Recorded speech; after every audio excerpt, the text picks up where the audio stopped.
Hello and welcome to another edition of Great Discoveries. I'm Gerhard Hindricks from the Heart Center in Leipzig, and I have the great privilege and honor to host this session together with Eric Topol from Scripps Institute in La Jolla, California. Eric, thank you very much for taking the time and joining us here for the format of Great Discoveries. Oh, it's my pleasure. Thank you. In 2012, when you published your book on the creative destruction of medicine, how digitalization can improve healthcare, you've been very early in the field of digitalization. What was the main driver coming from classical cardiovascular medicine and moving into that direction?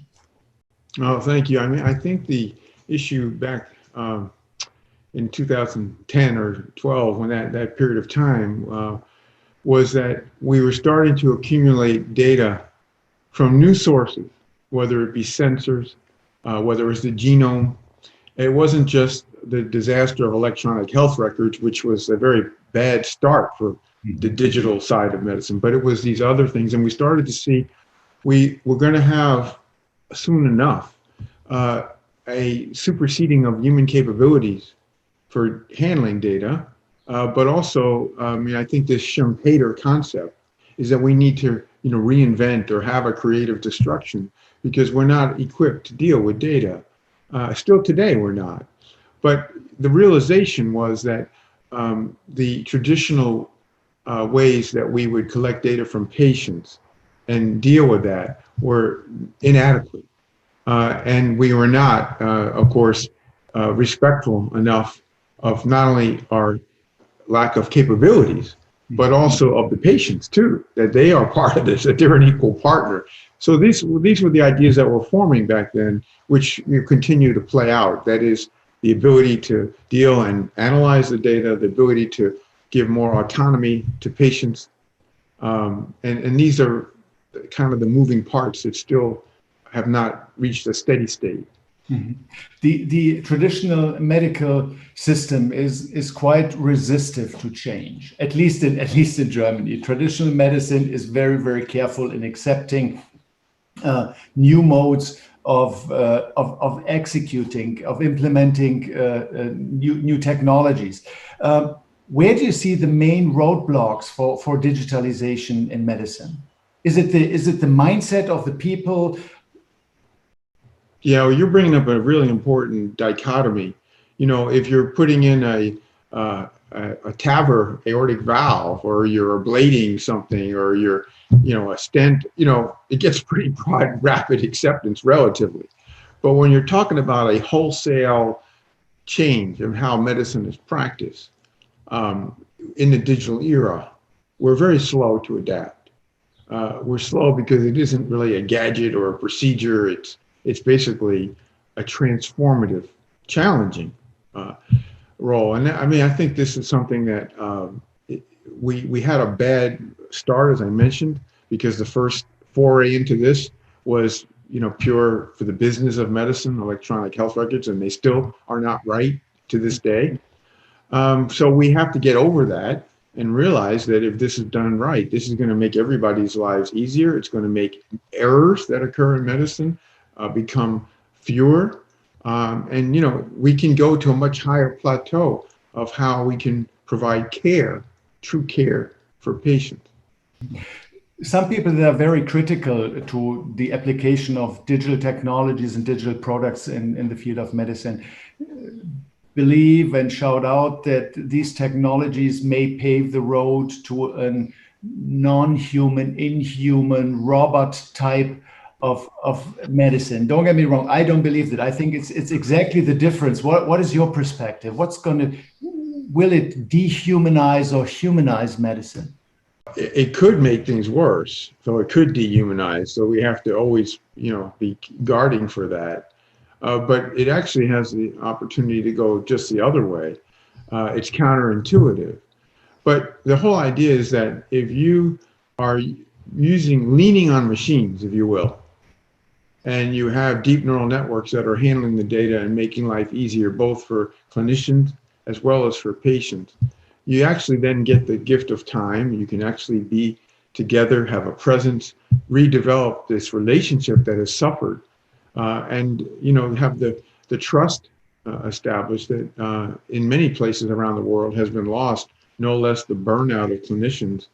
So I think the opportunity is very exciting, but it could also be used in a way that's not supportive, not favorable. So we have to consciously work on that. But one thing I think is telling is that physicians like to be in control, control freaks.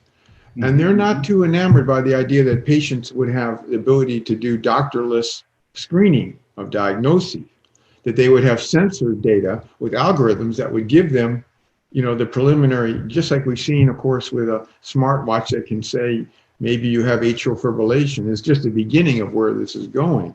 So the point is that letting go, giving patients who want it more autonomy, as long as they're using validated tools, this is part of the improvement plan. We have to be more willing to have partnerships rather than this control freak behavior, which has been characteristic.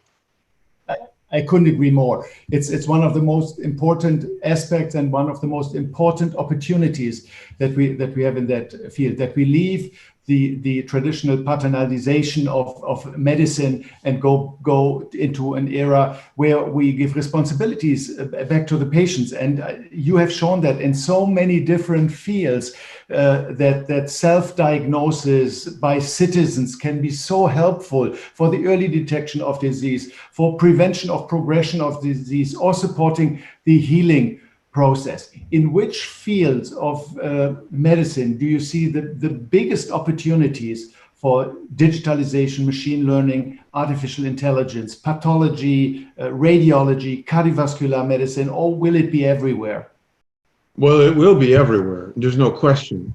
What's interesting is the field that's done the most validation studies and is changing quickly is gastroenterology, endoscopy, because using real-time machine vision, for example, to diagnose polyps during colonoscopy that are missed otherwise. That's had several randomized trials, mainly in China, but it's starting to quickly, if you don't have machine vision, also not just diagnosing, but seeing the likelihood of it being cancerous to guide a biopsy or not to do a biopsy.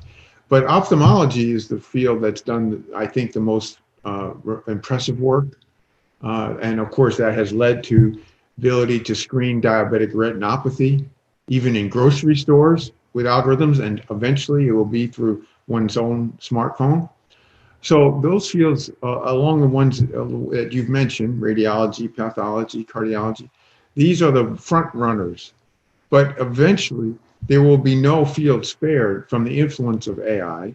And that's the way it should be, because it has such remarkable potential to upgrade medicine. Yeah.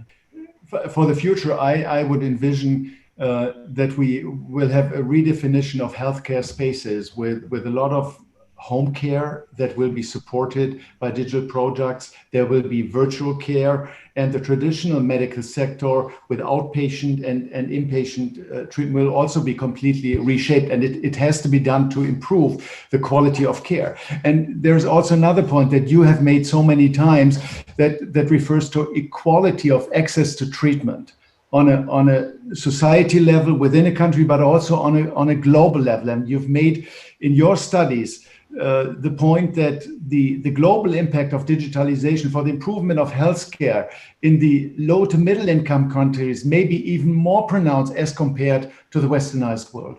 Yeah, I think this is a crucial point that you're making. And here, I give you the example. Now we have AI guided smartphone echocardiography or ultrasound. And the thought that you can do this by someone who has no idea of how to do an echocardiogram, but you can just put the smartphone transducer on a person's chest and then guide it by AI to move clockwise, counterclockwise, up or down, to then have automatic capture of the video loops. So, and then of course, algorithmic preliminary interpretation, which is getting better all the time. This is being used now in places remote, in Africa, in India, and places that you wouldn't even be able to get previously an ultrasound. And this is, of course, as you know, are very high quality images anywhere in the body except the brain. So this is a step in the right direction to show that technology can level the Earth. That is, you know, it has planetary implications that I think a lot of people have not yet fully envisioned where this can go. Eric, thank you very much for sharing this 15 minutes with us. It was great talking to you. It was great gaining insights into your perspective on the future of medicine, looking back to your achievements and taking it also to future perspective. I enjoyed that so much. Thank you so much for doing this. Oh, I very much appreciate it. Great to be with you.